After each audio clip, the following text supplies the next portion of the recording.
Dan saya Rio Madani dengan NIM 2042117. Dan saya Muhibah dengan NIM 204211111. Dan saya Siti Markira dengan NIM 204211124. Nah, di video kali ini kami akan menjelaskan tentang karakteristik siswa sekolah dasar atau MI dan hubungannya dengan pembelajaran IPS di sekolah SD atau MI dengan memenuhi mata kuliah pembelajaran IPS MI. Dan selamat menyaksikan. Baiklah, di sini saya akan menjelaskan materi pertama, yaitu anak sekolah dasar kelas rendah memiliki ciri-ciri atau karakteristik yang berbeda dengan anak sekolah dasar kelas tinggi. Ciri-ciri anak masa kelas rendah sekolah dasar meliputi: yang pertama, adanya hubungan yang kuat antara keadaan jasmani dan prestasi sekolah. Kedua, suka memuji diri sendiri. Ketiga, apabila tidak dapat menyelesaikan suatu tugas atau pekerjaan itu dianggapnya tidak penting. Yang keempat, suka membandingkan dirinya dengan anak lain. Nah, jika hal itu menguntungkan dirinya serta suka meremehkan orang lain. Di sisi lain, ciri-ciri atau karakteristik anak sekolah dasar kelas tinggi meliputi: yang pertama, perhatiannya tertuju kepada kehidupan praktis sehari-hari. Yang kedua, ingin tahu. Yang ketiga, ingin belajar dan realistis. Yang keempat, munculnya minat kepada pelajaran-pelajaran khusus. Dan yang kelima, anak memandang nilai sebagai ukuran yang tepat mengenai prestasi belajarnya di sekolah. Dan anak-anak suka membentuk kelompok sebaya atau play group untuk bermain bersama. Mereka membuat peraturan sendiri dalam kelompoknya. Nah, itulah tadi penjelasan dari karakteristik kelas rendah maupun kelas tinggi di SD.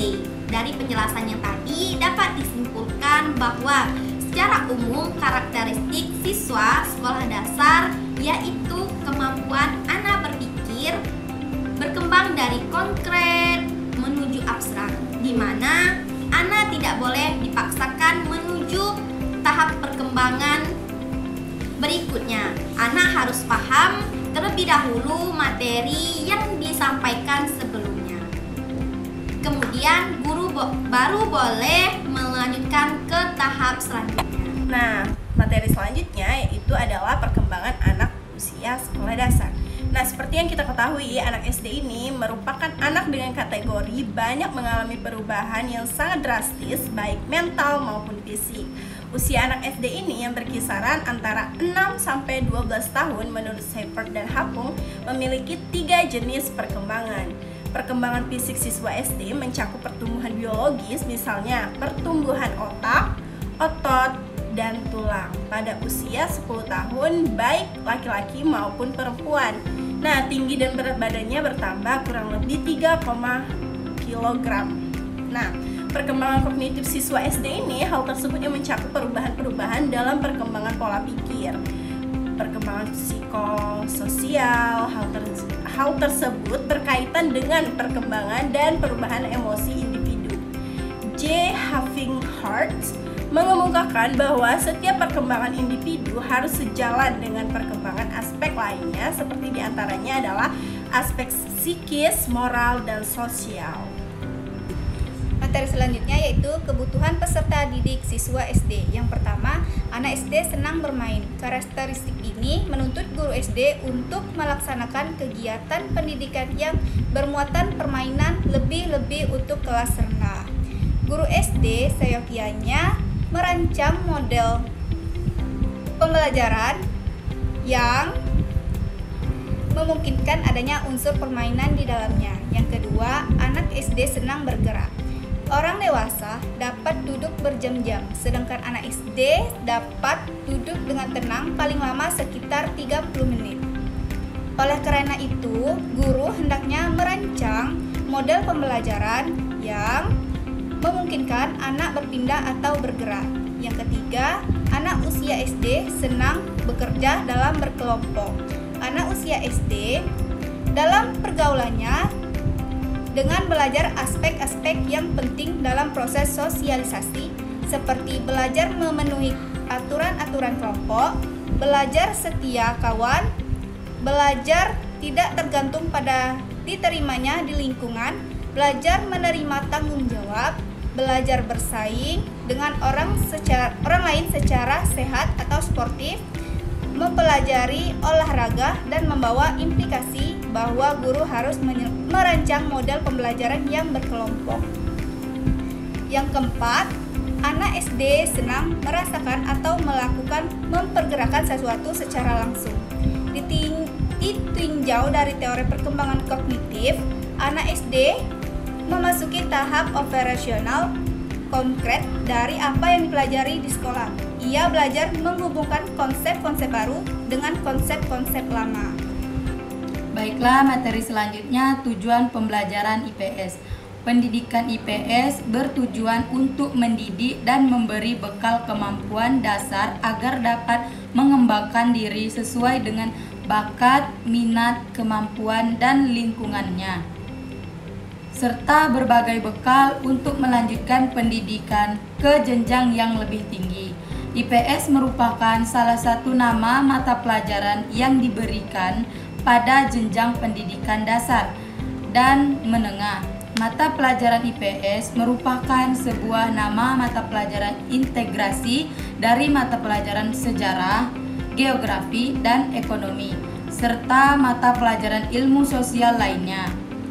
Ilmu pengetahuan sosial dirumuskan atas dasar realita dan fenomena sosial. Pendidikan IPS dimaksudkan mampu memberikan pengertian terhadap sejumlah konsep dan pengembangan serta melatih sikap, nilai, moral, dan keterampilan berdasarkan konsep yang telah dimilikinya. Sedangkan konsep IPS itu meliputi integrasi, saling ketergantungan, kesinambungan, dan perubahan, keagamaan atau kesamaan atau perbedaan, konflik dan konsensus, pola, tempat, kekuasaan, nilai, kepercayaan, keadilan, dan pemerataan. Kelangkaan kesusunan budaya dan nasionalisme pada peserta didik. Permasalahan yang timbul adalah banyak pengajar di sekolah hanya mampu menjelaskan menggunakan bahasa verbal. Plagiat, berdapatan bahwa pembelajaran yang hanya diajarkan dalam bentuk bahasa verbal tidak akan menimbulkan pengetahuan dan tidak akan dapat berdampak negatif terhadap pengetahuan ilmu sosial yang dibutuhkan anak.